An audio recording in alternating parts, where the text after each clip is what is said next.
hacia las estructuras craneales, encefálicas, meningias, va a tener principalmente una causa o va a ser consecuencia de un efecto mecánico que va a ser brusco y que va a llevar a un deterioro funcional, en este caso de todo el contenido. Hay muchas clasificaciones como tal, pero al final de cuentas lo que pasa con el traumatismo craneoencefálico es una fuerza mecánica que va a afectar la función de toda la masa encefálica. ¿Y esto cómo lo vamos a ver? Bueno, en cuanto a la incidencia, vamos a tener que es desafortunadamente muy alta, son 200 por cada 100,000 habitantes. La mayoría, afortunadamente, es entre 200 y 300 de los casos son diagnosticados como leves, del 15 a 20 moderados y de 10 a 15% como graves.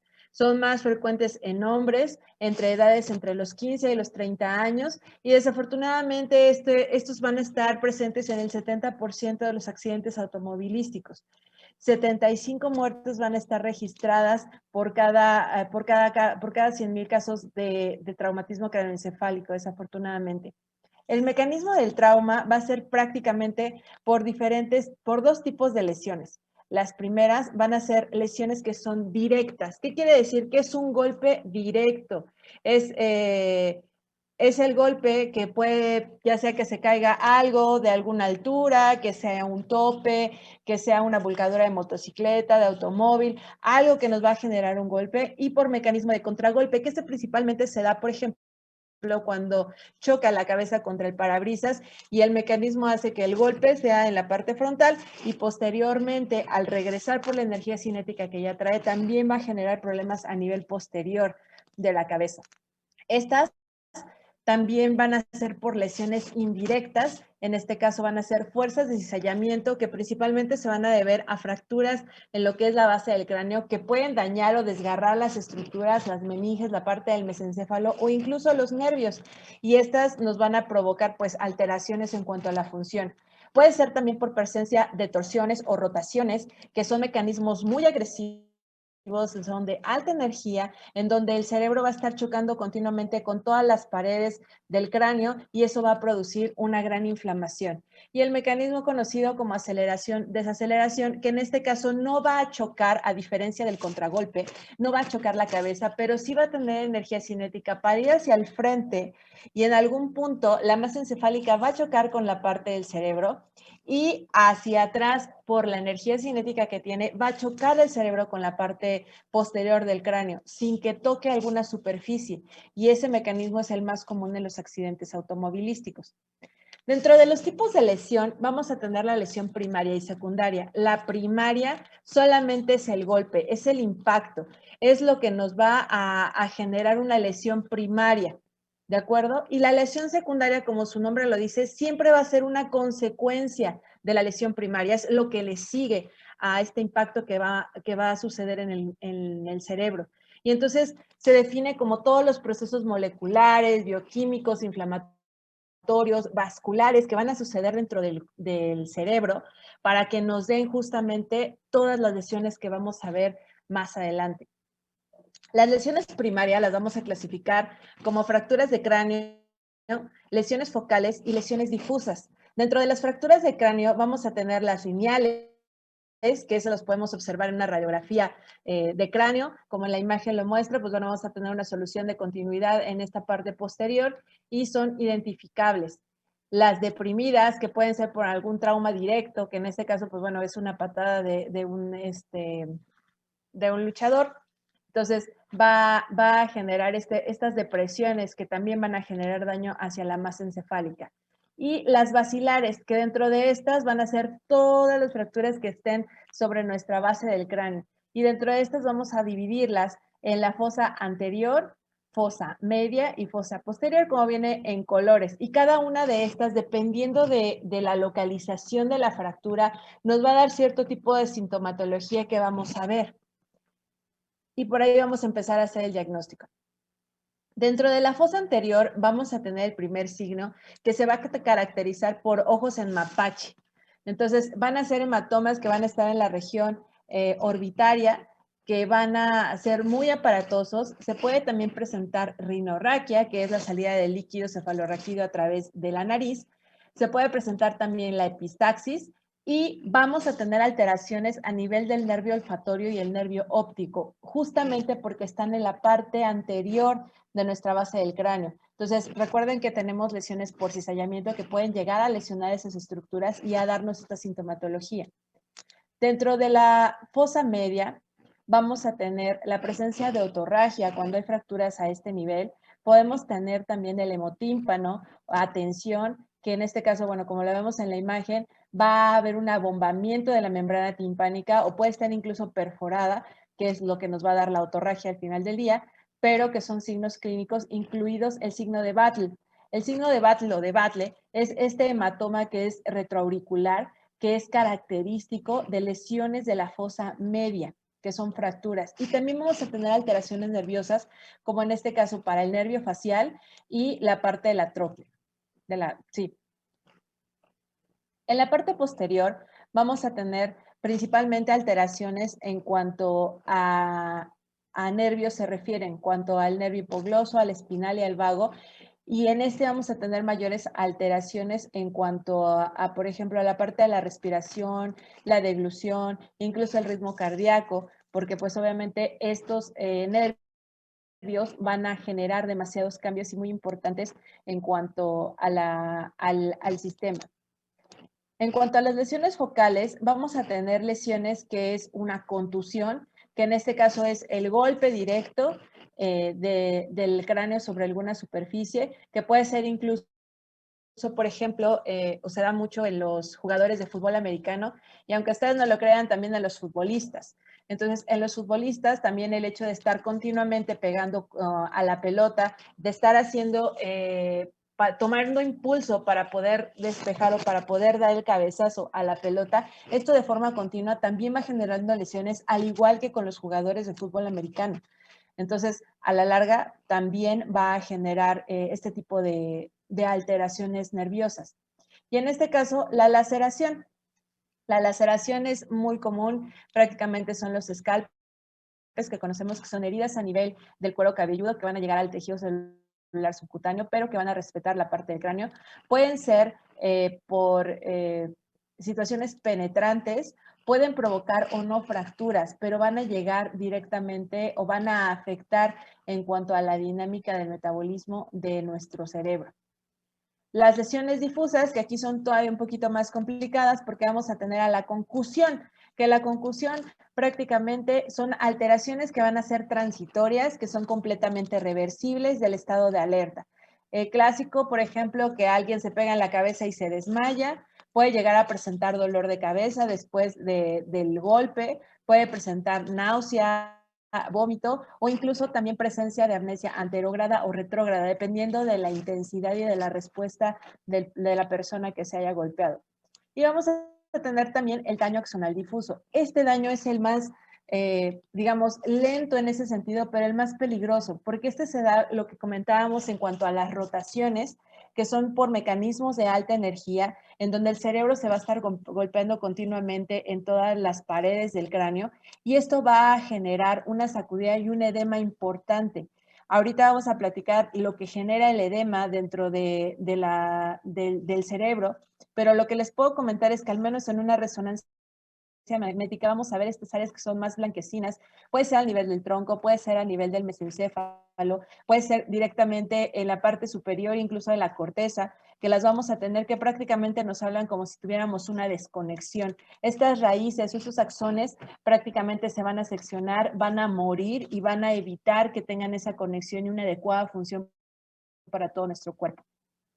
Ahora bien, dentro de la parte de las lesiones secundarias, vamos a tener que los hematomas nos van a generar una serie de eventos bastante fuertes e importantes dentro de esto, porque nos van a generar una hipoperfusión, la hipoperfusión nos va a generar edema y el edema nos va a generar una hipertensión endocraniana, que esto lo vamos a ver más adelante y se los voy a explicar. La parte de los hematomas los vamos a clasificar como subgaleales, que al final de cuentas es el clásico chipote, el clásico chichón, que cuando se pegan, por ejemplo, a los niños, bueno, pues se hace ese hematoma que realmente no genera ningún tipo de compresión a las estructuras internas porque está por arriba de la superficie del cráneo.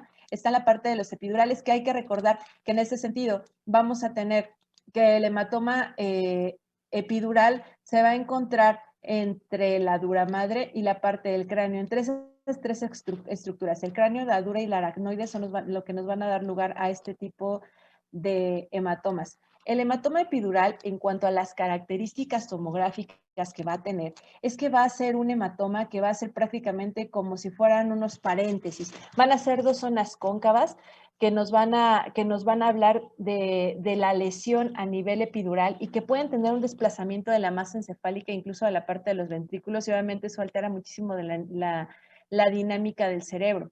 También vamos a tener los hematomas subdurales, que estos hay que recordar que están justamente entre el aracnoides y la parte de la dura, y en este caso, la característica que va a tener es que va a ser, digamos, más lineal. Si el epidural era como si fueran unos paréntesis, en la imagen, en el subdural solamente vamos a tener el que le sigue la parte del cráneo y este va a estar un poquito más alargado. Entonces, esa también es una característica, por ejemplo, radiológica de este tipo de hematomas. Y los intraparenquimatosos, que bueno, ya nos hablan de una destrucción de la masa encefálica o un desplazamiento importante, y obviamente esta área que va a estar de hematoma va a tener un área de inflamación muy importante, una disfunción posterior de las células que están en ese espacio, y pues vamos a tener efectos secundarios. Dentro de cómo funciona el daño a nivel del traumatismo craneoencefálico, de la fisiopatología, vamos a tener que prácticamente van a ser liberaciones inapropiadas de neurotransmisores que van a generar una hiperexcitabilidad dentro de las neuronas, que esto va a ser prácticamente un desgaste porque lo va a obligar a estar trabajando de forma continua, de estar haciendo estos intercambios a nivel de los electrolitos, y en algún momento se va a cansar y va a morir, por decirlo de alguna manera. Va a generar radicales libres, como en este caso de los neurotransmisores sería el glutamato, que nos va a generar radicales libres, y que esto va a generar que haya hipoxia, isquemia, cambios a nivel del calcio intracelular. Va a haber inflamación, esto va a generar que vaya una apoptosis temprana de las células, en este caso de las neuronas, y que mueran. Va a haber una disfunción mitocondrial, porque como va a haber un cambio en cuanto al metabolismo de la glucosa, vamos a hacer un metabolismo anaerobio, entonces va a forzar a trabajar al cerebro sin oxígeno. Y esto nos va a dar muchísimo más radicales libres, que nos van a dar edema, que van a generar un estrés oxidativo importante, que el estrés oxidativo como tal son sustancias o son los radicales que van a tener, les va a faltar un electrón en su última línea de energía. Y esta falta de electrón lo que va a hacer es que en el acúmulo constante va a buscar a otras sustancias, a la parte de las células que sí tienen todos los electrones completos, y se los van a quitar. Y al quitárselos van a generar, en pocas palabras, lo que es el estrés oxidativo. Van a empezar a disfuncionar las células que todavía están sanas, y entonces las empiezan a atacar por montones. Y esto es lo que hace que haya justamente una muerte, una apoptosis temprana, y que la muerte de las células nos va a generar mayor cantidad de edema. Entonces, suena como muy enredado, pero al final del día es más o menos cómo funciona. Tenemos el trauma craneal, ya tenemos el golpe, tenemos la lesión primaria, y entonces esta nos va a generar una hemorragia. El aumento del hierro nos va a llevar prácticamente a generar radicales libres. También las catecolaminas por la parte del golpe, y la hipoperfusión, porque como vamos a tener una constricción por el golpe en una respuesta refleja, vamos a tener una disminución del flujo sanguíneo, y todo eso nos va a generar radicales libres por el cambio del metabolismo que les comentaba. Entonces, cuando tenemos esta parte del aumento de los radicales libres, también vamos a tener una hiperexcitabilidad del nervio a la par, porque va a estar completamente irritado, excitado por este estímulo que está teniendo del golpe, y eso nos va a llevar a que haya un aumento del sodio a nivel intracelular y un aumento del calcio, y esto va a activar la bomba de la neurona para que entonces de forma continua esté disparando todos estos impulsos eléctricos para que trabaje de forma continua. La despolarización y repolarización va a generar estos cambios también electrolíticos a nivel del espacio extracelular y va a hacer como un círculo vicioso. Va a salir calcio, va a salir sodio, va a entrar calcio, va a volver a entrar el calcio a través de la salida de potasio. Y como vamos a tener mucho material, hay que recordar que cuando estas células mueren, también su contenido se va a vertir al espacio extracelular.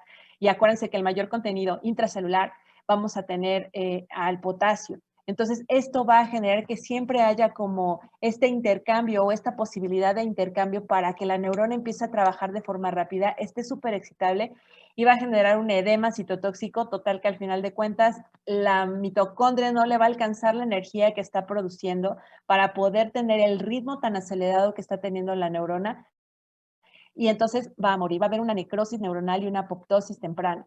Entonces, el trauma, por su parte, también nos va a llevar a tener mediadores de la inflamación, que vamos a tener el óxido nítrico, las células proinflamatorias y una alteración en cuanto a la permeabilidad de la barrera hematoencefálica. Entonces, también va a jalar más líquido a ese nivel. Y ese aumento de líquido nos va a generar mayor edema, mayor excitabilidad, mayor muerte celular, mayor cantidad de radicales libres, mayor daño a nivel de las neuronas, y entonces es una cadena y un ciclo de nunca acabar. Por eso es que es tan importante poder tener esta idea de cómo es la fisiopatología del traumatismo craneoencefálico. En pocas palabras, de todo lo que les estoy contando, vamos a tener que por el golpe, o en este caso por el traumatismo, vamos a generar una hipoxia o una isquemia. En el caso, por ejemplo, del traumatismo craneoencefálico moderado o el severo, vamos a tener una hipoxia porque como va a ser un efecto mecánico tan fuerte, va a generar que disfuncionen en el momento todos los centros de la respiración y de las regulaciones. Entonces vamos a tener una bradicardia y vamos a tener también una hipoxemia, que esto nos va a generar isquemia porque no vamos a tener el aporte suficiente de oxígeno hacia el cerebro. Entonces, si juntamos como una lesión secundaria, el hematoma, algún tipo de lesión focal o incluso ya el daño axonal en las horas que se pueda llegar a desarrollar por toda esta muerte progresiva que empieza a haber, todo esto en conjunto nos va a llevar a que se haga un edema cerebral. El edema cerebral va a generar un aumento de la presión intracraneana. Al tener un aumento de la presión intracraneana va a generar una vasoconstricción porque acuérdense que el cerebro es el cráneo, perdón, es un espacio cerrado. Entonces, al tener el espacio cerrado y al aumentar la parte del líquido, los vasos sanguíneos van a ceder y entonces se van a constreñir y eso va a hacer que haya una menor presión de perfusión, menos oxígeno todavía y eso nos lleva a más hipoxemia, más daño, más edema, más aumento de la presión intracraneal y pues obviamente al tener tanta presión dentro del cerebro, también la parte de las regulaciones en cuanto a la tensión arterial, en cuanto a la frecuencia cardíaca, en cuanto a la frecuencia respiratoria, incluso en la regulación de la temperatura, se van a ver afectadas porque obviamente el centro regulador está sufriendo un daño, está siendo, digamos, comprimido, está siendo aplastado por todo este edema tan importante que se hizo por un traumatismo. Bien, entonces, al tener esto, lo que platicábamos, que el aumento de la presión intracraneal va a generar un daño en el flujo de la barrera hematoencefálica, va a permitir mayor permeabilidad del líquido que va a aumentar todavía mayor la presión. Va a haber el edema citotóxico que les comentaba, edema isquémico por la disminución del flujo y pues bueno, los cambios de volumen. Entonces, vamos a tener en sí que el daño primario nos va a generar un daño secundario, porque el daño primario, recordemos, la lesión primaria es el golpe en sí, el secundario ya es con lo que el cuerpo reaccione, puede ser un hematoma, puede ser una lesión focal, puede ser una lesión difusa, puede ser algún tipo de hematoma, que esto nos va a llevar a dos puntos. Eventos sistémicos, como les mencionaba, los efectos que va a tener este golpe o este trauma en el organismo y también efectos o eventos intracraneales. Dentro de los sistémicos vamos a tener la hipotensión porque vamos a tener la regulación afectada y vamos a tener hipoxemia porque el centro respiratorio también se va a ver afectado, que esto nos va a llevar a la isquemia. Dentro de los eventos intracraneales vamos a tener alteración del flujo sanguíneo a nivel craneal por el aumento de la presión o por la reacción inflamatoria que se lleva secundaria al trauma. Vamos a tener las alteraciones, en este caso del metabolismo, en lugar de ser un metabolismo aerobio, va a cambiar a anaerobio por esta falta de oxígeno, por la hipoxia que estamos teniendo, y esto va a generar una respuesta inflamatoria. Vamos a tener un menor aporte de flujo a nivel cerebral y esto nos va a generar el edema. El edema y la isquemia se llevan de la mano y en conjunto van a generar la hipertensión intracraniana. Entonces, si se dan cuenta, es un ciclo constante y es lo que nosotros tenemos que ver primero para identificarlo y después para romperlo. Entonces, ¿qué vamos a hacer en cuanto a la evaluación y la parte del manejo? Bueno, pues hay que recordar que tenemos que empezar con el manejo de la ATLS, que es la reanimación y la parte avanzada. Siempre de primera instancia tenemos que vigilar cómo está nuestra vía aérea y dentro de esta hay que asegurarla. Lo que vamos a hacer es que vamos a traccionar la parte del mentón con una leve hiperextensión. Hay que recordar que es importante esto porque la lengua en una posición de decúbito va a caer hacia la parte del paladar blando y esto va a hacer que haya un bloqueo de la vía aérea y que no permita el flujo adecuado de la oxigenación. Al hacer nosotros esta tracción, lo que vamos a generar es que se va a despejar esa vía aérea y entonces el paciente, si está en posibilidades de poder respirar por sí mismo, lo va a hacer. Una vez que tengamos fija la parte del mentón, siempre hay que revisar si por dentro de la boca no existe algún resto de alimento, puede ser algún tipo de objeto o no sabemos qué se pudo haber generado en el trauma. Supongamos que iban manejando y de repente iban comiendo en el camino, iban, no sé, comiéndose un dulce, alguna situación, pasa el accidente y no sabemos si algo esté bloqueando la vía respiratoria. Entonces siempre es importante identificar que la vía aérea, en este caso la boca, esté libre y si hubiera algo, pues bueno, retirarlo para que nos libere la vía. Dentro de esto es importante, por ejemplo, en la atención extrahospitalaria podemos utilizar algo que se llama cánula de Guedel. Estas cánulas que, bueno, las tienen como justamente para empujar la lengua para que pueda tener acceso, para que tenga libertad esa vía aérea, pero muchas veces no sabemos cómo colocarla, porque por ahí hay un video, un meme en que colocan una Guedel hacia abajo y entonces, pues bueno, no nos funciona tanto. Entonces, lo que vamos a hacer directamente es que se va a colocar siempre con la punta hacia arriba. Ya cuando estemos en la parte del paladar blando, la vamos a girar y esto va a permitir que empuje la lengua hacia adelante y que nosotros podamos tener la vía completa libre. Y de ahí, pues bueno, ya va a depender de cómo nosotros valoremos al paciente en cuanto a lo que vaya requiriendo de oxigenación para que vayamos dándole el aporte que necesita. Ay, permítame un segundo. Ok. Después, en cuanto a la respiración, siempre, en cuando tengamos al paciente acostado, inconsciente, nos vamos a acercar primero a escuchar cómo está, si es que está respirando. Despejar parte de la vía aérea y escuchar cómo está respirando, si existe algún tipo de obstrucción. Y siempre vamos a estar viendo la parte del tórax para ver que esa respiración tenga buena relación. ¿Por qué? Porque hay que recordar que como son traumatismos, y estamos hablando en este caso que hay mayor incidencia en los accidentes automovilísticos, siempre puede estar acompañado de algo más. Puede ser un hemotórax, puede ser un hemo, un neumotórax, una disociación, un tórax inestable. Entonces tenemos que ver cuál es la mecánica ventilatoria. Que nuestros dos pulmones estén contrayéndose y que estén expandiéndose de forma sincrónica con lo que nosotros estamos escuchando del paciente. Cuando tengamos eso, entonces podemos determinar en ese momento si el paciente va a requerir algún tipo de aporte de oxígeno. Si nosotros ya liberamos la vía, puede ser oxígeno a través de puntas nasales, podemos utilizar la mascarilla reservorio que nos da un poquito más en cuanto a la FiO2, o en este caso, si el paciente no respira por sí mismo y tenemos la cánula que nos va a aportar, pues bueno, podemos empezar a dar el apoyo ventilatorio asistido. Y ya en todo caso, si existe la posibilidad de intubarlo, pues en ese momento se lleva a cabo la intubación para que podamos tener una vía aérea segura. Pero lo primero es que siempre hay que estabilizar la parte de la columna cervical. Ahora bien, en cuanto a la circulación, pues bueno, es como muy sencillo ver cómo está latiendo el corazón y ver la parte de los pulsos. Pero vamos a ver un poquito de la parte de los pulsos porque muchas veces he visto que nada más es como el carotidio, el radial y se acabó. Pero pues no, realmente hay más, ay, déjenme. Perdón, aquí. A ver.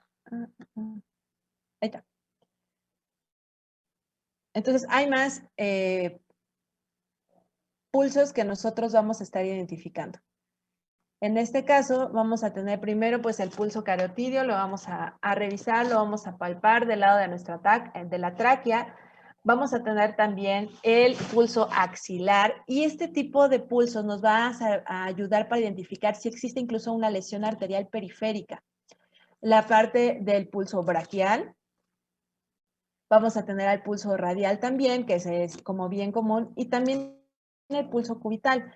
Hay que recordar que todo esto, si estamos envueltos en un trauma de alta energía, como en un accidente automovilístico, es importante conocerlos para revisarlos, porque no sabemos si en algún punto hubo alguna laceración, alguna herida, algo que nos hable que pueda tener una hemorragia o que de plano no está circulando la sangre a nivel distal. El femoral es súper importante, igual que el carotidio, para poder valorar también cómo está la irrigación hacia las extremidades. El pedio como tal es el final de toda la cadena circulatoria junto con el tibial posterior y esos son los que nos van a hablar de que está, digamos, constante. Si en algún punto perdemos la intensidad o cambia en cuanto a la sincronía de lo que nosotros estamos escuchando a nivel cardíaco, pues bueno, vamos a tener ahí algo a evaluar, un tema para ver de cuanto a circulación o alguna forma de actuar en cuanto a la aparición de algún tipo de hemorragia.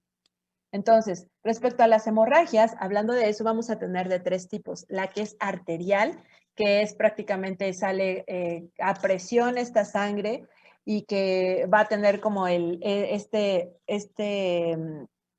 como esta fuente de sangre que está ahí, la parte venosa que también va a ser abundante, pero ya no va a salir con presión, digamos que va a ser de forma continua, que va a estar rellenando la parte de la herida, pero no va a tener este chorrito que tiene la arterial. Y la parte del capilar, pues prácticamente va a ser en capa, es muchísimo más lento, pero también es importante que nosotros lo consideremos. Entonces, ¿qué hacer, por ejemplo, cuando hay una herida que es profunda, que nosotros tenemos o sospechamos que pudiera ser alguna alteración arterial o alguna lesión arterial o venosa? Ya está proscrito el hecho de poner torniquetes. Eso ya se vio que no nos funciona porque genera todavía, hay que se llama algo síndrome de repercusión. No sabemos en cuánto tiempo desafortunadamente pueden atender a nuestro paciente.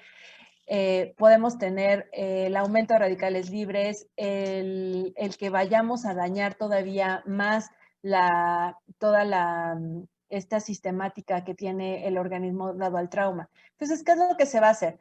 Prácticamente lo que vamos a hacer es colocar o localizar la parte de la herida y con gasas, digo, bueno, en la parte del video es una venda de gasa, aquí sí hay vendas de gasa, nosotros tenemos nuestro paquetito de gasas estériles, con nuestros guantes vamos a identificar y si es posible con un dedo hacer compresión directa sobre el sitio donde nosotros vemos que está brotando la sangre.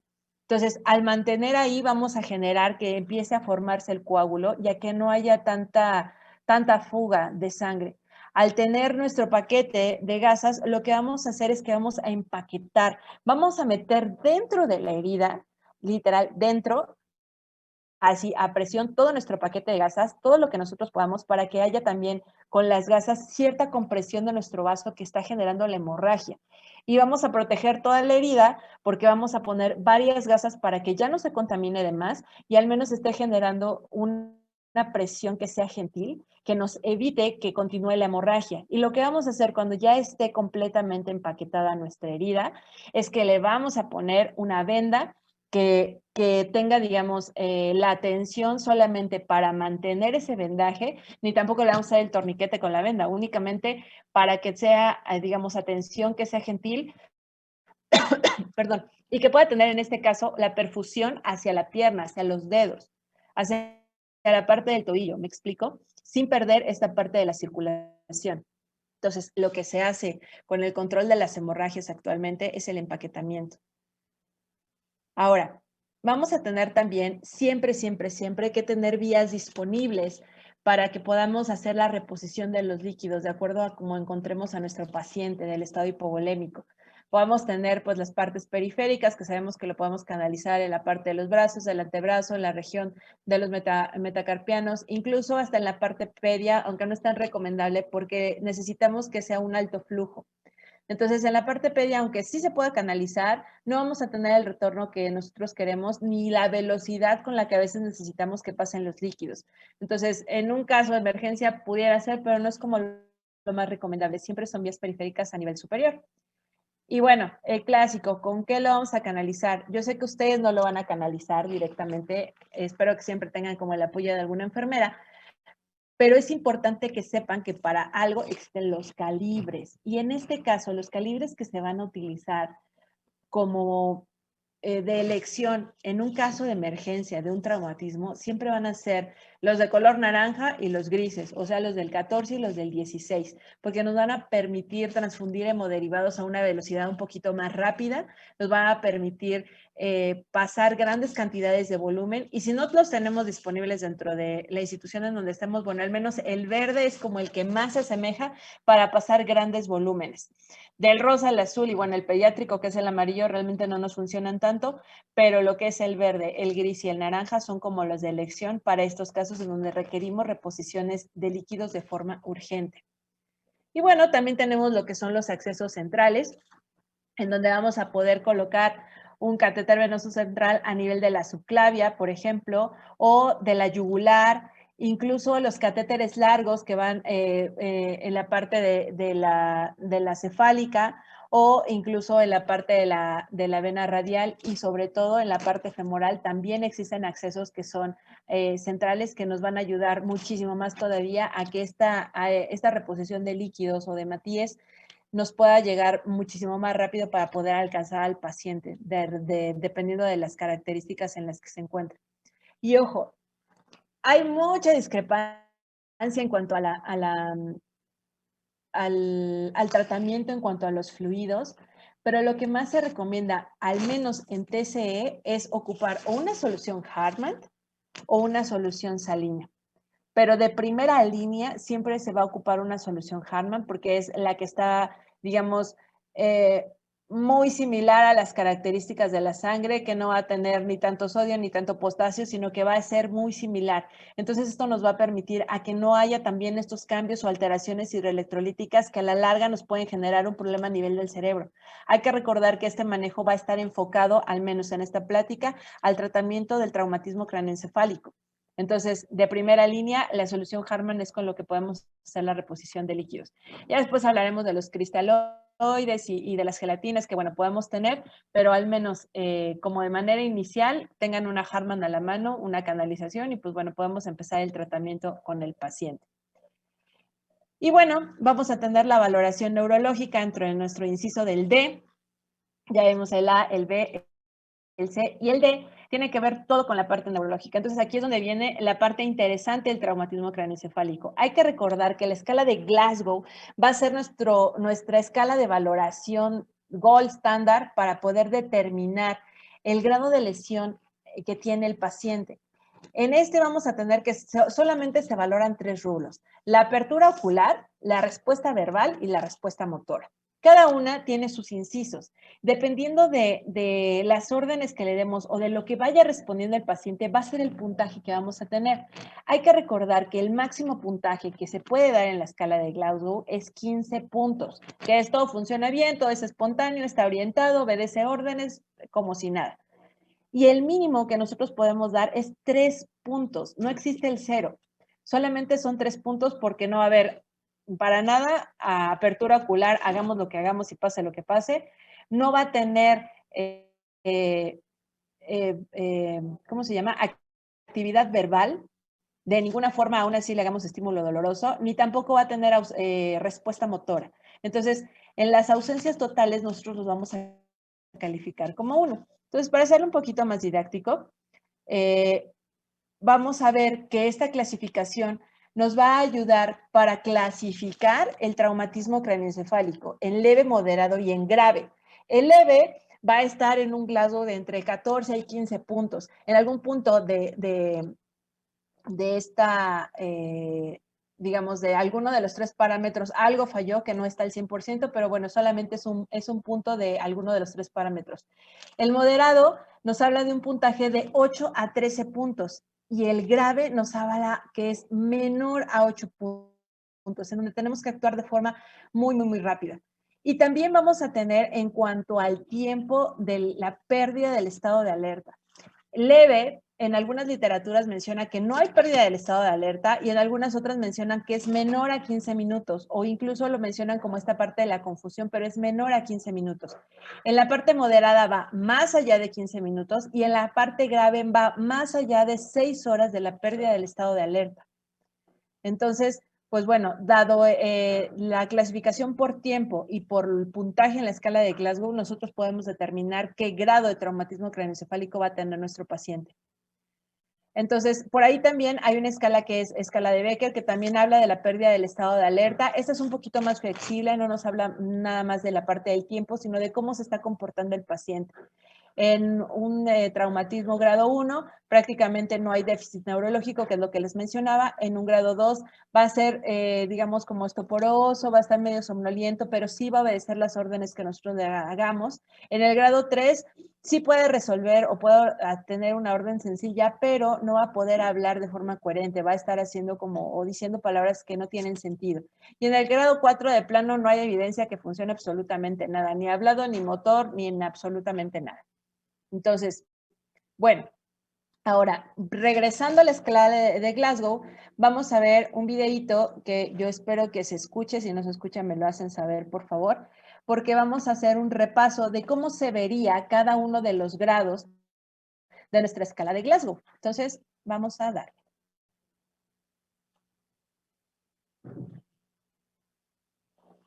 Si al ver al paciente este tiene los ojos abiertos, recibe la calificación más alta, 4. Si el paciente abre los ojos al hablarle, recibe un puntaje de 3. En caso de no tener respuesta al hablarle, se procede a generar un estímulo doloroso. Si abre los ojos, obtiene un puntaje de 2. Si no hay apertura ocular con ninguno de los estímulos anteriores, se da un puntaje de 1. La respuesta verbal hay que recordar que son Evalúa parámetros de realizando 1 a preguntas 5. sencillas como cuál es su nombre, edad y si sabe dónde se encuentra. Si la respuesta está orientada, Buenas, ¿cómo te llamas? Hola, José. ¿Sabes dónde estás? recibe un puntaje de 5. Si la respuesta es desorientada, Buenas, ¿cómo te llamas? José. ¿Sabes dónde estás? José. recibe un puntaje de 4. Si la respuesta son palabras incoherentes, Buenas, ¿cómo te llamas? ¿Sabes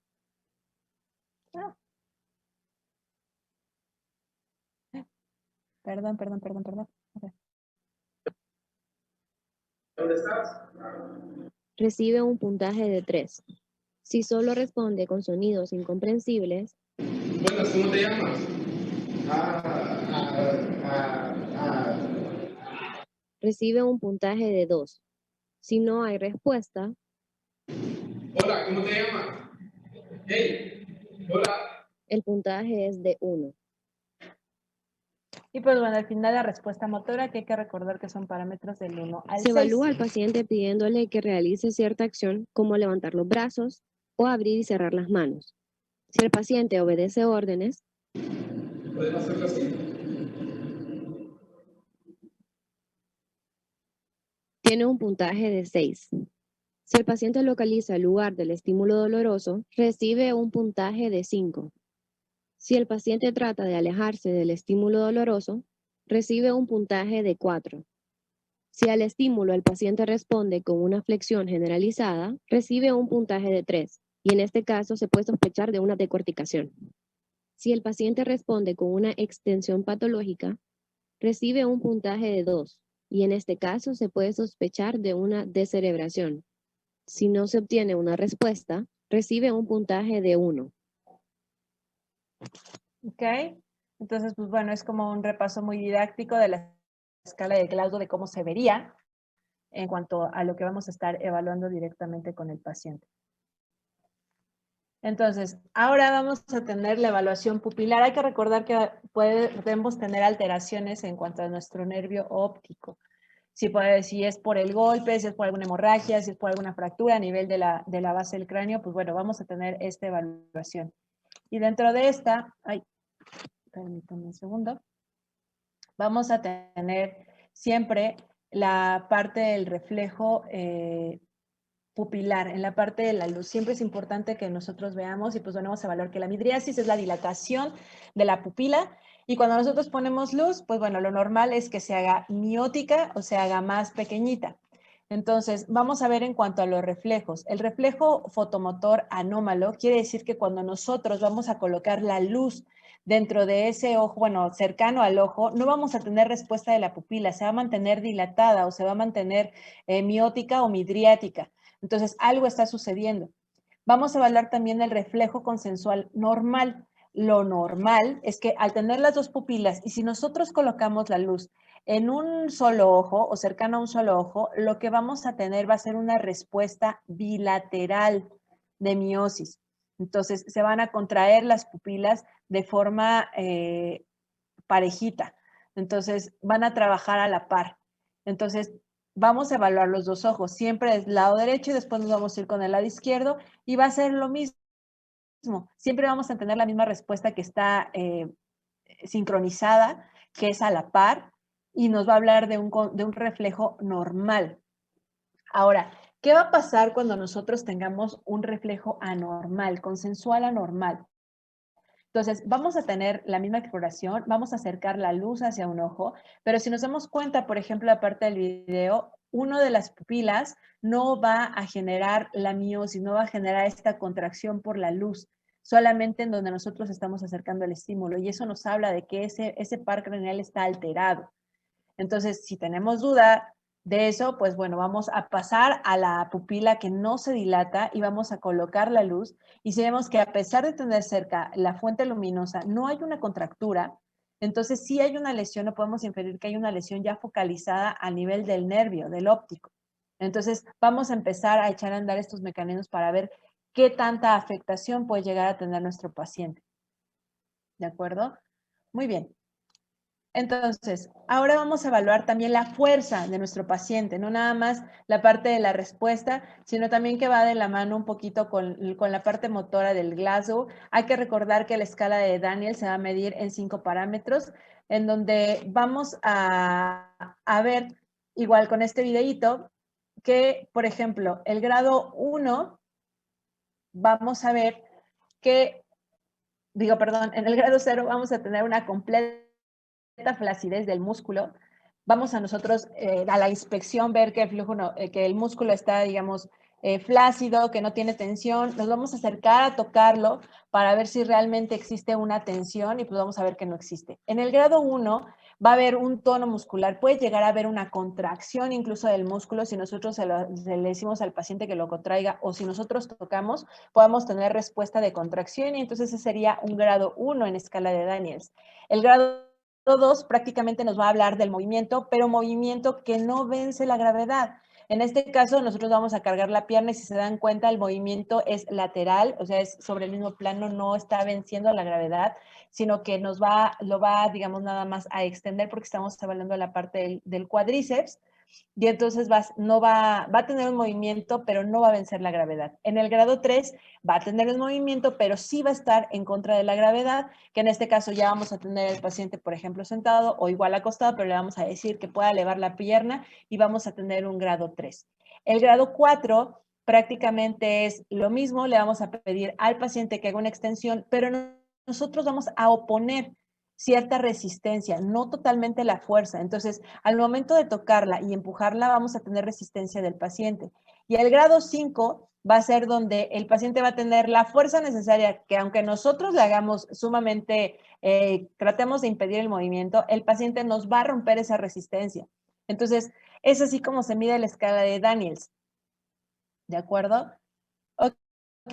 Y la sensibilidad, pues bueno, la vamos a tener en base a si está presente, si genera disestesias, que es un grado 1 o un grado 2, cuando está completa. ¿Y esto cómo lo vamos a evaluar?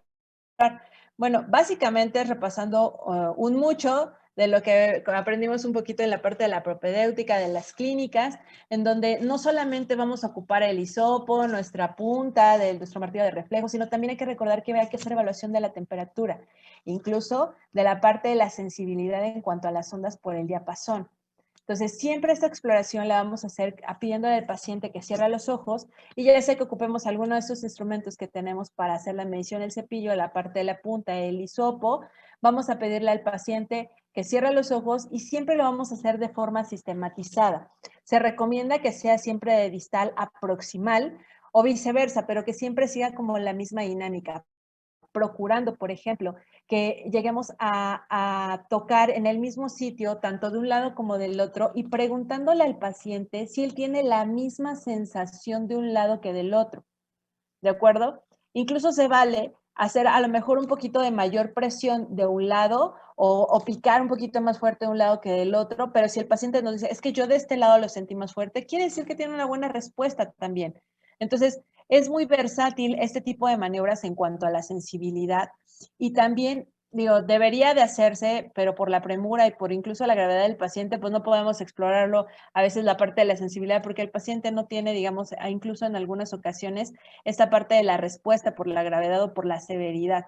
Pero es importante que recuerden que toda la exploración neurológica se debe de hacer. Siempre hay que explorar todos los dermatomas y los miotomas. En este caso, pues bueno, aquí tenemos la parte incluso que a veces nos ha olvidado un poquito, de también tener la sensibilidad a las temperaturas. Refieren que se puede hacer con 2 tubitos de ensayo, como están ahí, uno con agua fría, uno con agua caliente, y hacer como este cambio de la dinámica. A lo mejor en un paciente que le estamos dando seguimiento, que sospechamos de algún tipo de lesión a nivel radicular o de la parte nerviosa, es importante porque a veces se nos olvida que también esto es importante incluso con la parte del diapasón. Muy bien. Entonces, al tener esta parte de la evaluación, lo vamos a integrar en algo que se llama hoja de Asia. Esto lo ocupamos mucho, por ejemplo, nosotros. Incluso esta hoja está diseñada para las lesiones a nivel del cordón espinal, a nivel de la columna principalmente. Sin embargo, yo también le he visto muchas implicaciones, muchas aplicaciones, porque si tenemos un traumatismo craneoencefálico, supongamos que tenemos un hematoma, la parte del lado derecho, vamos a tener focalizaciones. No necesariamente tiene que ser bilaterales. Si nos podemos dar una idea que es alto o que es bajo. Generalmente cuando es alto, bueno, pues todo el hemicuerpo de una parte va a estar afectado, pero hay que empezar a hacer este ejercicio para aprender de la parte de los dermatomas. Yo a los alumnos que pasan conmigo siempre les digo, es que esta hojita vale oro, esta siempre ténganla a la mano, así como su PLM cuando tengan duda, porque eso nos va a decir, por ejemplo, cuando llegue un paciente con una lesión radicular, alguna otra situación, de dónde clínicamente ustedes pueden identificar que puede estar el problema. Entonces, no nada más basarse de, pues bueno, sí le doy la pierna y como que yo digo que es una ciatalgia y demás. No, eso es una valoración integral y es una muy buena manera de empezarse a aprender los dermatomos y empezar a ver qué tipo de lesiones se pudieran generar desde la clínica. No necesitamos tanto una resonancia en la mano porque muchas veces no la tenemos, pero la clínica siempre ha mandado y va a mandar. Entonces, pues bueno, hay que recordar también dentro de la exploración neurológica que vamos a ver siempre nuestros reflejos osteotendinosos, en donde no nada más es el rotuliano que es como muy común. Hay que recordar los reflejos en la parte superior, al menos los mínimos, que en este caso es el reflejo bicipital, en donde siempre se va a localizar la parte más distal del bíceps. Vamos a percutir sobre el pulgar de forma gentil y suave, no como para que querramos que se voltee completamente la mano. Va a generar una contracción del antebrazo sobre el brazo y va a estar evaluando principalmente las raíces de C5 y C6.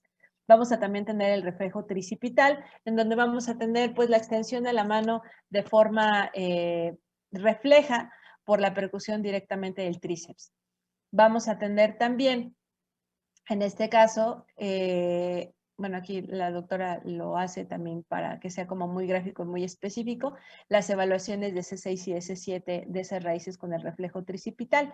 El supinador o braquial, pues bueno, prácticamente son de 2 a 3 centímetros por debajo de la estiloides del radio, en donde la idea es que nosotros podamos generar una pronosupinación, una supinación, en este caso, bueno, genera una flexión con supinación, también es completamente válido y hay que recordar que se hace de forma bilateral.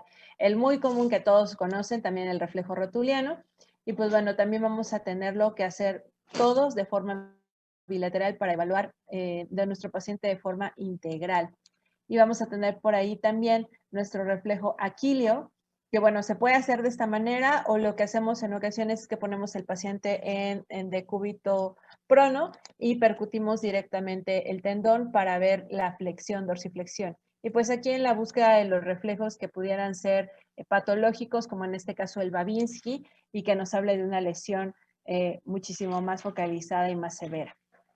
Entonces, en cuanto a LE, del ATLS vamos a tener la exposición corporal, que esto prácticamente corresponde a cortar la ropa, a hacer una evaluación integral del paciente, prácticamente dejarlo desnudo, de tal forma que nosotros podemos evaluar la integridad de la piel o ver la cantidad de lesiones que puede llegar a tener, si existe una hemorragia, si hay que controlarlo, como le mencionábamos con la parte del empaquetamiento. Entonces, es primordial toda esta parte del ABCDE, ¿de acuerdo? Como de forma inicial para el tratamiento del traumatismo craneoencefálico. Ahora sí vamos un poquito a la parte de los algoritmos. Ya vamos a hablar un poquito de tratamiento respecto a esto. Entonces, dentro de los algoritmos vamos a tener primera instancia, ¿a quién le vamos a pedir tomografía? O sea, ¿realmente se le van a pedir a todos los pacientes? Pues no necesariamente, hay criterios. Entonces, en este caso siempre vamos a preguntar si hubo pérdida del estado de alerta o si hubo amnesia o si se desmayó el paciente y por cuánto tiempo. Si no hubo, bueno, pues no hay mayor problema, pero hay que evaluar también los factores de alarma, los datos de alarma. ¿Cuáles son?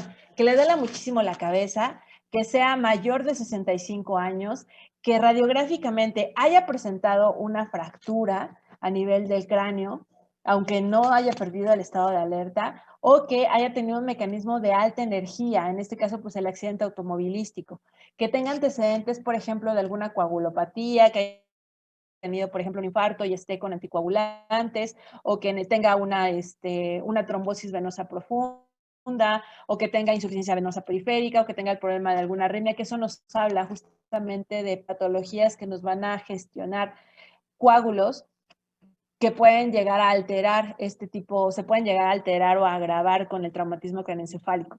Entonces, si tiene al menos uno de estos factores de alarma, aunque no haya pedido el estado de conciencia, sí se tiene que pedir la tomografía para hacer una evaluación integral.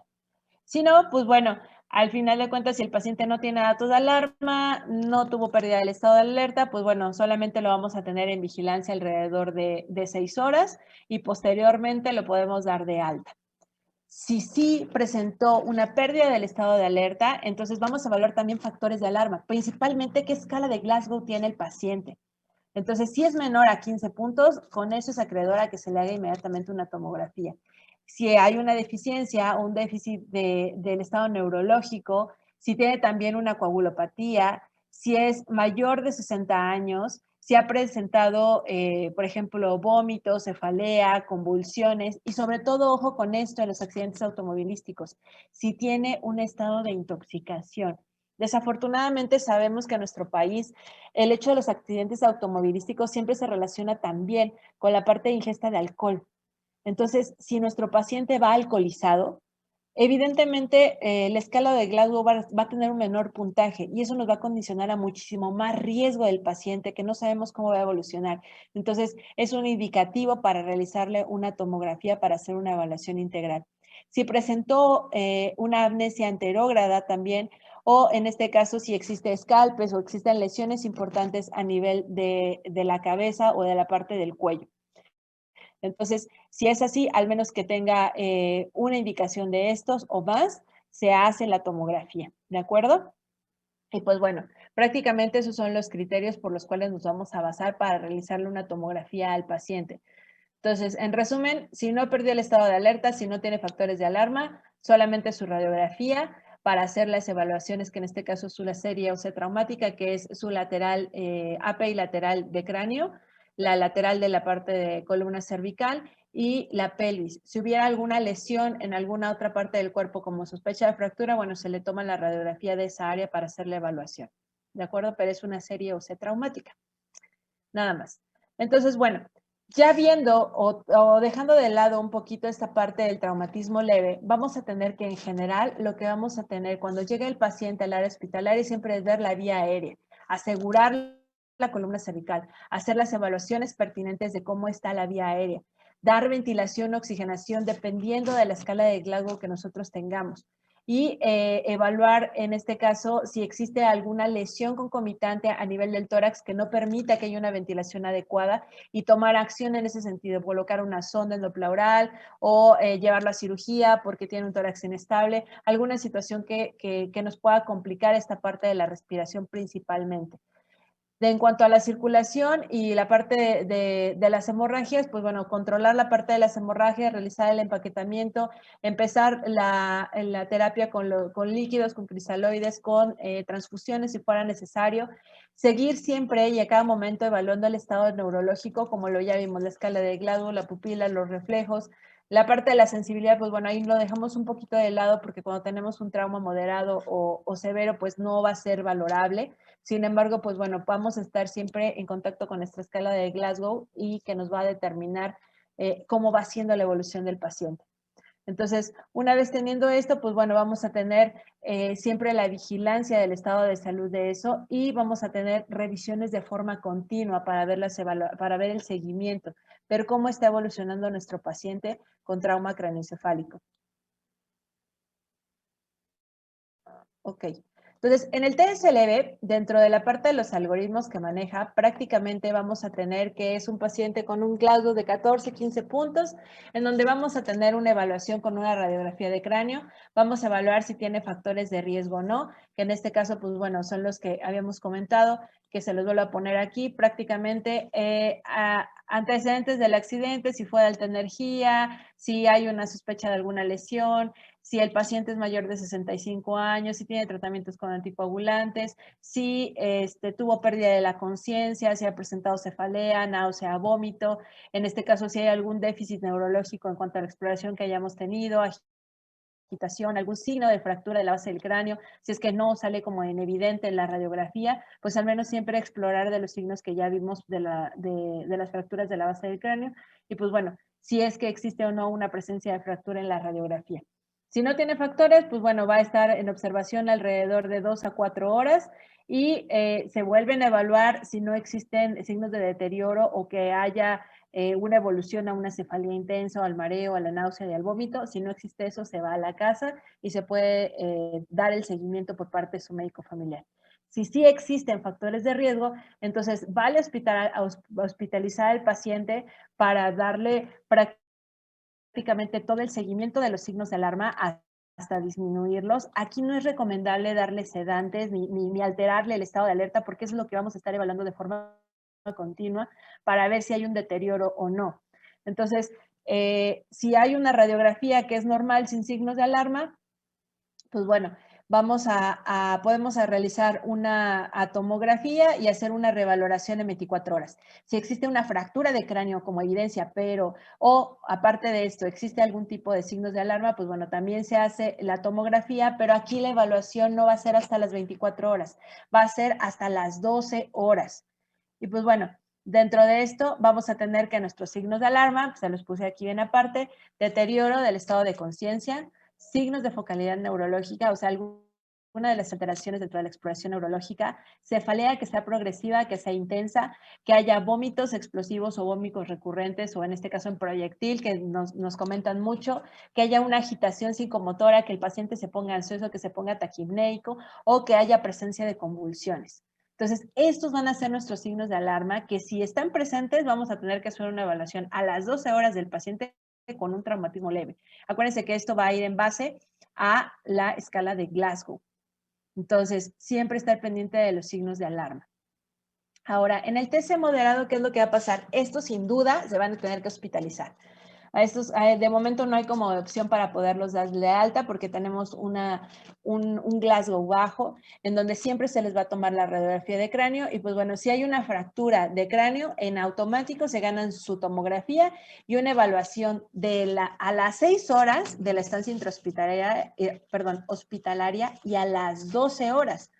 Si no hay fractura de cráneo, entonces, bueno, se va a mantener en vigilancia de 4 a 6 horas y hay que estar evaluando cada hora incluso o cada 2 horas si hay signos de alarma o no. Si hubiera signos de alarma, entonces ahora sí se hace la tomografía para ver qué es lo que está sucediendo, porque a veces con un traumatismo moderado no tenemos como la evidencia de fractura, pero acuérdense que en cualquier momento puede generarse hematomas y estos sí nos van a dar signos de focalización.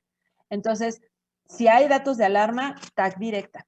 Si no hay signos de alarma o si hay algunos y empiezan a mejorar o empiezan a desaparecer, se va a mantener hospitalizado solamente para la vigilancia 24 horas, ¿de acuerdo? Y puede ser que le tomemos una tomografía en 24 horas para asegurarnos que no se está gestando por ahí un hematoma o un edema o que haya alguna lesión para que nosotros tengamos esa tranquilidad de poderlo egresar con el hecho de decir no tiene nada, ya lo vimos, ya lo evaluamos, no hubo ningún deterioro neurológico, ningún dato de alarma, entonces lo podemos egresar a la casa bajo vigilancia de su médico familiar. Y en el TCE, en el traumatismo craneoencefálico severo, bueno, esa es otra historia. Aquí la vía aérea va a ser la primordial, lo que vamos a asegurar principalmente. La intubación se va a hacer con un puntaje menor o igual a 8 puntos en la escala de Glasgow. Ya no nos vamos a esperar. Si tiene 8 puntos, en el caso de trauma craneoencefálico, hay que intubarlo de forma temprana. Vamos a tener que el paciente con esta alteración o con este golpe tan severo va a perder los reflejos protectores de la vía aérea, no va a respirar por él mismo o va a tener muchísima dificultad para poder generar una respiración, una inspiración y expiración. Va a tener una insuficiencia respiratoria en evolución, porque acuérdense que quedamos que todos los centros reguladores van a estar alterados por esta contusión tan intensa y va a tener, puede llegar a tener agitación, que en este caso sí va a meritar algún tipo de sedación para mantenerlo tranquilo y que nos permita trabajar con su vía aérea para que no genere hipoxia. Siempre lo que les comentaba, hay que descartar algún tipo de lesión concomitante como neumotórax, hemotórax, tórax inestable. Y en este caso, como ya va a estar intubado, siempre hay que mantener una normocapnia. Refieren que más o menos la PCO2 por gasometría que esté aproximadamente entre 35 y 40 milímetros de mercurio. Y la saturación de oxígeno por arriba del 95%, porque hay que recordar que por el golpe en sí, vamos a tener una disminución del flujo sanguíneo, disminución de oxígeno y el edema y todo lo que ya platicamos. Entonces aquí sí hay que tener un porcentaje elevado de la oxigenación para poder asegurar que nuestro paciente va a tener el aporte de oxígeno importante. Y ahora, ojo con esto, un evento de hipoxia en un traumatismo craneoencefálico severo va a aumentar la mortalidad hasta el 50%. Entonces, si el paciente que de repente pudiera generar algún tipo de accidente ya en la hospitalización, porque no lo aspiraron, porque se le hizo una flema por ahí, se rompió el globo, se extubó, algo que haya pasado que le genere hipoxia al paciente, prácticamente estamos en un volado de que si vive o muere. ¿De acuerdo? Entonces siempre hay que mantener la vía aérea con ellos al 100% y estar muy atentos de cómo está evolucionando el paciente. Entonces, la posición del paciente en el traumatismo craneoencefálico severo también es importante, que refieren que tiene que ser con una angulación de 30 grados, no pueden estar en decúbito completamente planos, son de más o menos a los 30 grados que se debe poner para ayudar justamente a la parte del flujo, el apoyo mecánico ventilatorio, el asunto de la fluidoterapia, todo lo que son las soluciones, principalmente puede ser Harman o dependiendo de si hay alteraciones hidroelectrolíticas con salina, diuréticos como furosemida y manitol por esta cuestión del edema que va a estar manejando, digamos, de alguna manera para tratar de compensar, anticomiciales como la fenitoína para tenerlo, digamos, que tengamos la posibilidad de la intubación junto con el midazolam, propofol y ketorolaco como sedante y analgésico. Y pues bueno, dentro de todos los manejos, la monitorización en todos los sentidos de la glucemia, de los electrolitos, de la tensión arterial, de la temperatura, ¿de acuerdo? Y pues bueno, podemos utilizar citoprotectores como esfato de magnesio o en este caso la sulcinilcolina que nos va a ayudar a proteger de estas células del daño tan severo y muerte que tenemos de forma continua. Entonces, la circulación hay que recordar por este mecanismo fisiopatológico que hay, que a menor volumen circulante vamos a tener menor perfusión cerebral, lo que nos va a dar una hipertensión endocraniana. Ojo, cuando tenemos también una disminución de volumen a nivel sistémico que nos causa una hipotensión, el paciente que esté hipotenso va a tener un aumento del 100% de la mortalidad. O sea, es seguro que se muere. Por eso es que se hace también el manejo con aminas dentro de las terapias intensivas, para ayudar a tener esta tensión arterial óptima, que sea una presión arterial media de 90 milímetros de mercurio. Si está por debajo de eso, vamos a disminuir todavía muchísimo más el flujo sanguíneo, más el aporte de oxígeno, más el edema cerebral y la muerte de las neuronas. Y nuestro paciente se va a morir. Dentro de esto, pues bueno, ya teniendo instalada o con el diagnóstico de una hipertensión endocraniana, debemos de derivarlo a una unidad donde se maneje neurocirugía para que se le haga un drenaje ventricular, se le ponga una válvula, haya drenaje de líquido cefalorraquídeo. Se va a tener la hiperventilación, como les mencionaba, que la PCO2 siempre aquí va a disminuir un poquito más, entre 30 o 35, ya cuando está instalada la hipertensión endocraniana. Vamos a manejar también soluciones tumorales como en el caso del manitol. Y pues bueno, en el tratamiento, digamos, de forma general vamos a manejar los barbitúricos, la hiperventilación para mantener dosis bajitas de CO2 circulante, para que el que tiene la parte del cerebro por la hipoxia que está generando, pues bueno, lo pueda atraer y entonces estemos generando mayor egreso de oxígeno. Y pues bueno, craniotomía descompresiva o hipotermia también nos va a ayudar en este caso a proteger como medidas de protección cerebral. Y pues bueno, este es un algoritmo en donde hablamos prácticamente de la primera línea y la segunda línea cuando ya hay una hipertensión endocranial, en donde platicamos prácticamente de las monitorizaciones, la cirugía, las mediciones de la presión intracraneal que hacen justamente con un dispositivo cuando se hace en la parte de las derivaciones, que no debe de ser más allá de 20, siempre se tiene que manejar por debajo de los 20 milímetros de mercurio para que sea, digamos, aceptable y tengamos oportunidad de poder rescatar a nuestro paciente teniendo en cuenta todos estos efectos sistémicos que va a estar generando. Dentro de la segunda, bueno, de la continuación de esta parte del primer tratamiento, pues bueno, si todavía continúa la hipertensión endocrinal por arriba de los 20 milímetros de mercurio, pues vamos a tener nuestra segunda línea de tratamiento, que prácticamente es que vamos a tener un flujo mayor al 55%, vamos a aumentar la frecuencia respiratoria con el ventilador para generar esta salida de CO2 y de hecho si se dan cuenta estamos viendo que prácticamente es mínimo lo que vamos a estar manejando en cuanto a la gasometría, que son 25 milímetros de mercurio en cuanto a la PCO2. Entonces es muy poquitito para darle oportunidad al oxígeno que pueda ser desplazado y pues bueno, aquí es donde se va a inducir sí o sí el paciente a coma barbitúrico para que nosotros tengamos todo el soporte vital en el caso del paciente. Hay que recordar que la tasa de mortalidad es muy alta y si sumamos los factores como la hipotensión o como en este caso la hipoxemia, pues nuestro paciente va a tener un alto riesgo de fallecer. ¿De acuerdo? Y pues bueno, por mi parte sería todo de la parte de la plática. No sé si haya algo más, ya vi que hay por ahí preguntitas, dudas, preguntas. Entonces, a ver, vamos a empezar a responder. Ok, hola, hola. Sonia, buenas tardes. Y dice Brenda, ok, un gusto también, Brenda, que andes por acá, qué gusto. Y, ok, dice, doctora, buenas tardes, ¿cuáles son los datos de focalización?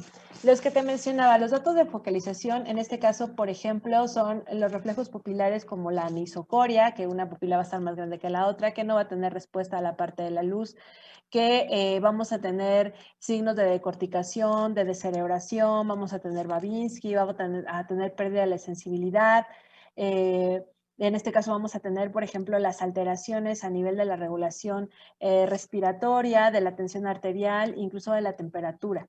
Entonces, esos son prácticamente datos de focalización. Dependiendo de esto y de los datos clínicos que ya comentábamos, por ejemplo, esa fractura en el piso anterior, pues bueno, los ojos de mapache, la salida de líquido cefalorraquídeo, la epistaxis, las alteraciones a nivel del nervio óptico, que es justamente lo que platicábamos. En la parte del piso medio, acuérdate que vamos a tener el signo de Battle, que es el hematoma retroauricular, vamos a tener el hematoma, el tímpano abombado con hemorragia dentro, o si se rompe pues bueno, vamos a tener otorragia, y alteraciones a nivel del nervio facial principalmente, que son como las focalizaciones. Y cuando tenemos alteraciones en el piso posterior, en cuanto a las fracturas, vamos a tener alteraciones del hipogloso, del glosoflaringio, principalmente que nos van a dar las alteraciones tanto respiratorias como cardíacas principalmente. ¿De acuerdo? No sé si tengan alguna otra duda, alguna otra pregunta. Es muchísima información realmente. Podemos hablar horas y días de traumatismo craneoencefálico porque hay muchísimo todavía por debatir. No entré mucho en la parte de los medicamentos, dosis, tratamientos y demás, porque realmente es un mundo, pero traté de hacerlo conciso enfocado a ustedes básicamente para que recuerden cómo es esta parte de la exploración neurológica, qué es lo que tenemos que buscar, cómo se ve, cómo se hace, ¿de acuerdo? Y con base en eso, cuando ustedes ya tengan el acceso a la parte del hospital, entonces si tengan un paciente con traumatismo craneoencefálico, pues bueno, retomen esta parte de la clase y puedan empezar a integrarlo de cómo se ve en la vida real. Ok, a ver, vamos por acá. Hay otro poquito más de preguntas. Váyanlas dejando y las vamos contestando. Karina dice, ¿cuánto tiempo es el adecuado para mantener el empaquetamiento de la herida cuando hay una hemorragia arterial y cuándo es momento adecuado para quitarla? Solamente es en el traslado. Entonces, si tú tienes a un paciente en la vía pública, si lo tienes y lo ves con una herida que está sangrante y estás dándole como la reanimación y la atención de primera línea, tú lo empaquetas y lo llevas al hospital. Cuando lo tienes en el hospital, obviamente por una herida, a menos de que sea de gravedad, que sea, por ejemplo, no sé, una laceración aórtica o que se haya llevado, por ejemplo, la arteria femoral o alguna, incluso en la arteria femoral también hay el empaquetamiento y hasta que hemodinámicamente el paciente no esté en condiciones, no pasa, ¿de acuerdo? A la parte de las cirugías, que es cuando se quita. Aquí lo importante hay que recordar siempre la parte de la ventilación y las vías de acceso que tú vas a tener. Entonces, aunque tenga la parte de la hemorragia, como va a estar empaquetado, sí va a sangrar, pero no va a sangrar si no lo tuviera. Entonces, vas a estar constantemente con esta reposición tanto de líquidos, de cristaloides, de matíes, para que alcances al paciente en ese sentido, que se recupere, que asegures la vía aérea y si es una lesión que está comprometiendo su vida con las arterias importantes como la aorta, la femoral o la yugular o ahí por ahí la carotidia, entonces sí, en el momento en el que en cuanto esté ya estable, se pasa a quirófano y es cuando se quita el empaquetamiento. ¿De acuerdo? Si es menor, pues obviamente una vez que se estabilice, que diga la parte de urgencia, ¿sabes qué? Lo podemos pasar a lo mejor a lavado, a reparación en el momento, bueno, ya se pasa, pero prácticamente es cuando el paciente ya está intubado, ya está canalizado, hemodinámicamente ya está estable, ya está con el tratamiento medicamentoso. Entonces, las heridas, pues bueno, hay que ver la gravedad para poder determinar en qué momento, ¿no? Ok, Aranza, en cuanto a los pacientes pediátricos, ¿qué se usa? 14, 16, el amarillo, el amarillo o el azul. Para en el caso de trauma, es que en los niños el trauma craneoencefálico, híjole, es bien diferente la parte del manejo. El pronóstico siempre es mejor en los niños, pero se ocupa en cuanto a los calibres, el amarillo se sigue utilizando o se puede ocupar el azul, que es un poquito más grueso en ellos. Ya más grande, en el caso del rojo, es muy difícil que se pueda como colocar. Generalmente siempre se les coloca, por ejemplo, una vía central a ellos para no lastimarlos tanto. ¿El TSLB puede ser potencialmente grave? Sí, sí puede ser, por eso es que siempre lo tienes que evaluar. Todo lo que te llegue como traumatismo craneoencefálico, siempre le tienes que tomar su radiografía y siempre al menos tenerlo en vigilancia de 2 a 4 horas. Si en ese tiempo de 2 a 4 horas ni la radiografía te muestra datos de alguna lesión ósea, ni el paciente tiene alguno de estos datos de alarma, lo puedes dar de alta sin inconveniente. Pero si un TSLB que no te genera una fractura, pero que sí hay algún dato de alarma como cefalea, vómito o deterioro neurológico, eso no lo puedes dar de alta y sí se puede complicar. Sí, siempre, siempre. Entonces, con los traumatismos siempre hay que mantenerlos en vigilancia, ¿no? De que, ay, es un golpe ya, muchas gracias. Dependiendo de la cinemática. Ok, Noemí. Hola, muchas gracias, Noemí. pueda verla completa en otro medio. No sé, en este caso, los chicos que están organizando, no sé si la están grabando o hay como oportunidad de poderla ver en otro momento. Eso sí lo desconozco, Noemí, pero con gusto te diriges con ellos y ya que nos aclaren.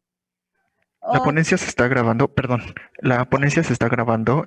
Veremos la forma de subirla ya sea al canal de YouTube o a alguna otra plataforma posteriormente.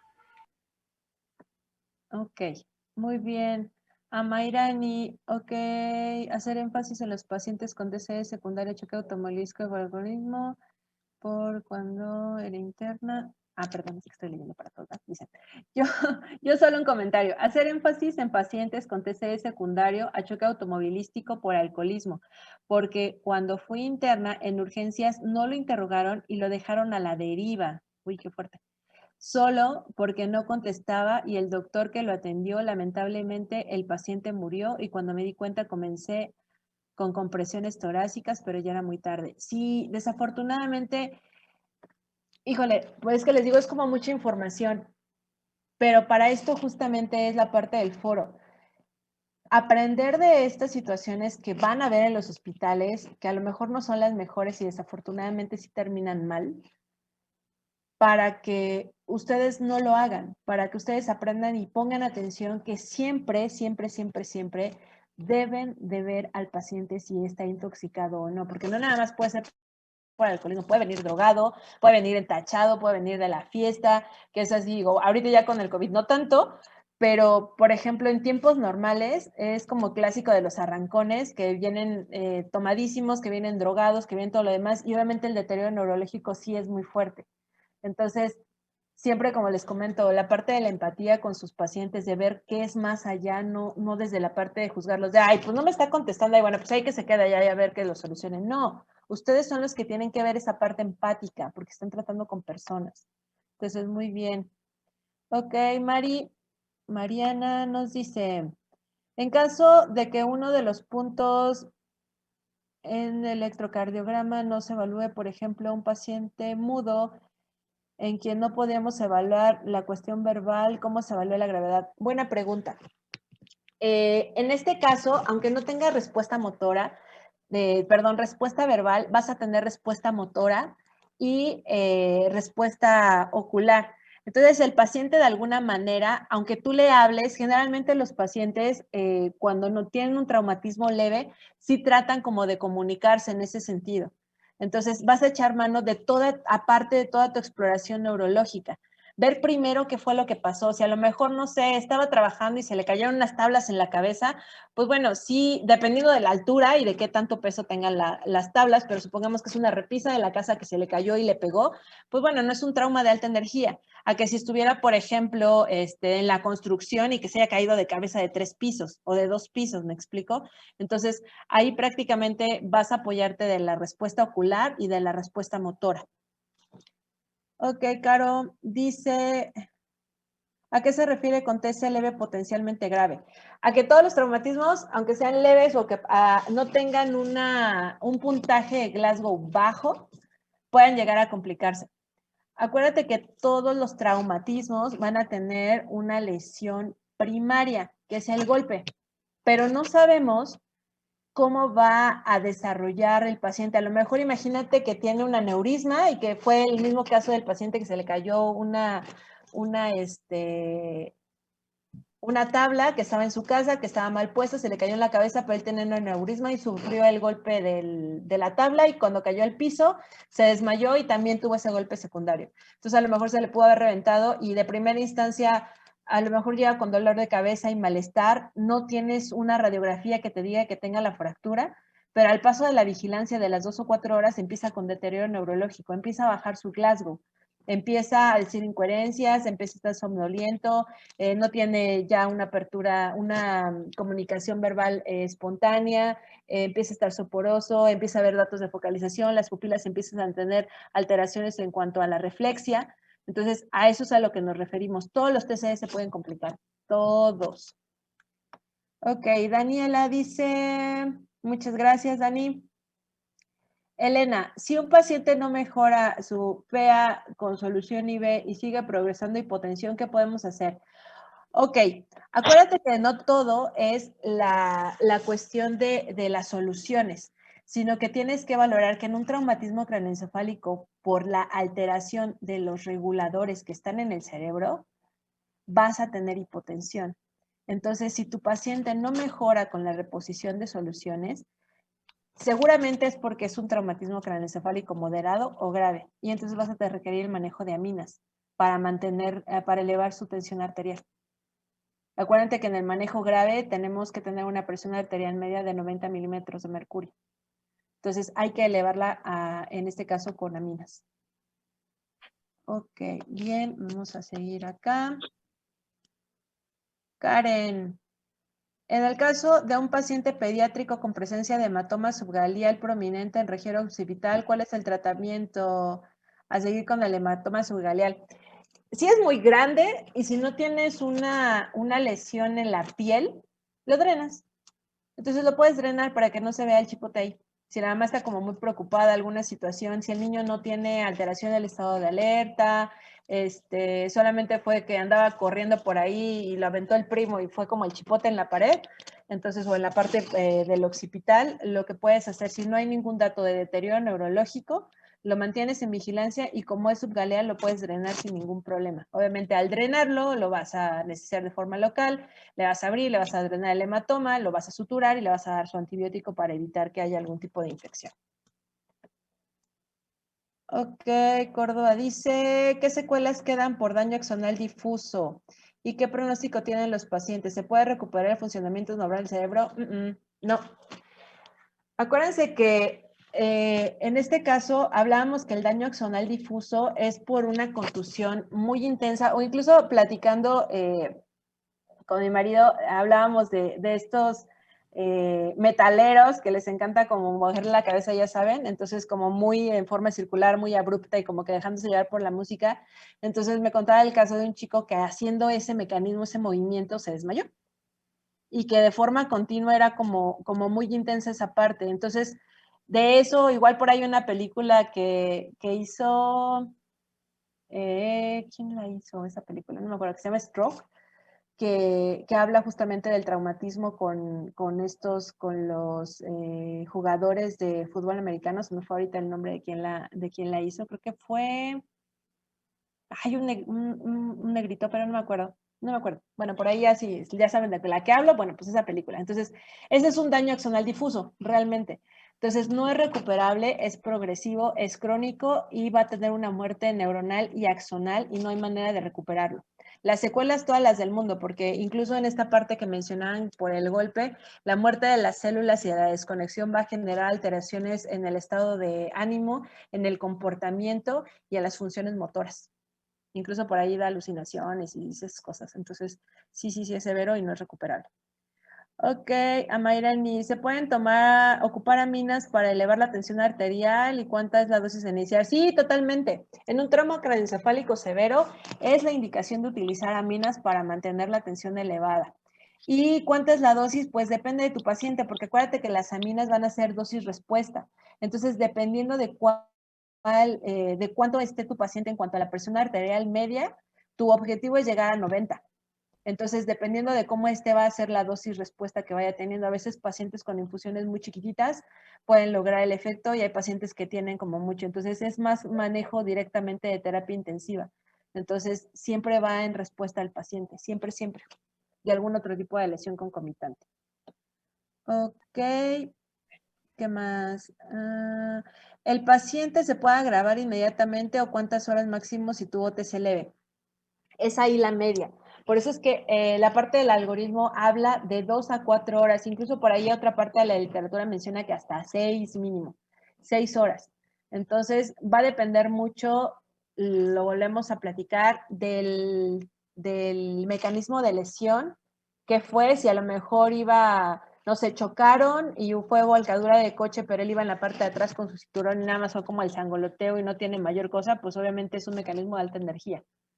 Pero si se cayó y no metió las manos y se dio con la cabeza, pues hay que ver de qué altura fue o si se pegó directamente, no sé, con el lavabo o con alguna otra situación, ¿no? Entonces el mecanismo siempre nos va a determinar ya en la experiencia, ¿qué tanto lo vas a dejar? Si nada más se le cayó una caja que tenía al momento de jalarla y tenía, no sé, chácharas, pues obviamente sí va a tener la contusión. Si es un abuelito, pues manténlo en vigilancia unas 2 o 4 horas. Si no tiene deterioro, pues bueno. Y si no te habla de mayor dato de alerta, pues lo puedes dar de alta. Entonces sí va como dependiendo de eso. En la literatura dice de 2 hasta 6, algunos hasta 6 horas. Ok, muchísimas gracias. Oscar, ¿los esteroides ya no tienen ningún efecto sobre ese tipo de pacientes? Sí, de hecho sí se siguen utilizando porque hablan acerca prácticamente de la neuroprotección también y la disminución del edema. Entonces es parte también de las líneas de tratamiento que se ocupan. Como les mencionaba, hay un montón de protocolos que se hacen porque pues obviamente no todos son exitosos y sigue habiendo una tasa muy alta de mortalidad. Se manejan esteroides, se manejan, por ejemplo, también inhibidores de los canales de calcio, se manejan, ¿cómo se llama? Anticonvulsivantes, se manejan opioides también hasta cierto punto. Entonces, hay una gama muy, muy grande en cuanto al tratamiento específico, pero siempre va enfocado en las características que tenga el paciente. Ok, Fernanda. En el caso del niño con hematomas Fugalen, el tiempo de evolución para descartar deterioro es diferente que en los adultos. Pues no, realmente no es como tanto. El hematoma subgaleano nos habla de que prácticamente se quedó en la parte más superficial. Entonces, ahí realmente sí la vigilancia, o es como decían los papás, que no se duerma porque le va a hacer daño, ¿no? Porque ya no va a despertar. No sé por qué tienen como esta fijación de cuando se pegan los niños que no se duerman, ¿no? Pero bueno, al menos tenerlo en vigilancia, en el caso del adulto, unas 2 o 4 horas, si no hay ningún problema. Obviamente siempre hay que darle, y a la mamá y a los familiares, toda esta parte de los datos de alarma para que si en algún momento, esperando que no suceda, pero si llega a suceder, inmediatamente se hospitalicen los pacientes. Acuérdense que no estamos exentos de que se puedan complicar los pacientes de todo el tiempo. Gracias, Salvador. Sí, fue Will Smith, ya me acordé, tienes toda la razón. Entonces fue Will Smith el que hizo esta parte del stroke de las lesiones en los jugadores de fútbol americano. Y si hay daño axonal, ¿no hay recuperación? No, no hay recuperación. Cuando hay daño axonal ya no hay recuperación, son lesiones progresivas, degenerativas, y no hay vuelta atrás. Afortunadamente no hay. Por eso es que los traumatismos craneoencefálicos tienen un chorro de secuelas, que bueno, no era el tema como esta plática, la parte de las secuelas, y después vemos si quieren secuelas, pero en cuanto a la parte de las secuelas, híjole, sí tienen bastante gravedad por toda esta muerte neuronal que existe por el mecanismo. Entonces, daño axonal es como yo creo que de los peores porque no es inicial, es progresivo y no hay forma de detenerlo. ¿De acuerdo? Pues listo, chicos. Chicos, ¿hay alguna otra pregunta? Igual si gustan pueden prender su micrófono. Ya está activado por si alguno quiere hacer algún comentario final. Bueno. Si no hay más preguntas por el momento, a nombre de la Asociación de Estudiantes de Medicina de FES Iztacala, felicitamos a la doctora Fabiola por su excelente participación y esperamos que esta no sea la última vez que nos acompañe, doctora. Como anuncio final, pues les recordamos que para la constancia para la constancia de asistencia, deberán cumplir con la postevaluación y haber tenido el registro previo. Este se lo vamos a enviar en un momento por el grupo de WhatsApp. Y bueno, siendo las 8:04, damos por concluida la videoconferencia de traumatismo craneoencefálico y los invitamos a que sigan las redes sociales de AENFESI. Se estarán publicando más actividades de este tipo y a que nos sigan por todas las redes. Bueno, muchas gracias por todo y nos vemos hasta la próxima. Hasta luego, chicos. Gracias, siempre es un gusto. Gracias, doctora. Hasta luego. Gracias. Hasta luego, que estén bien. Gracias, hasta luego. Hasta luego.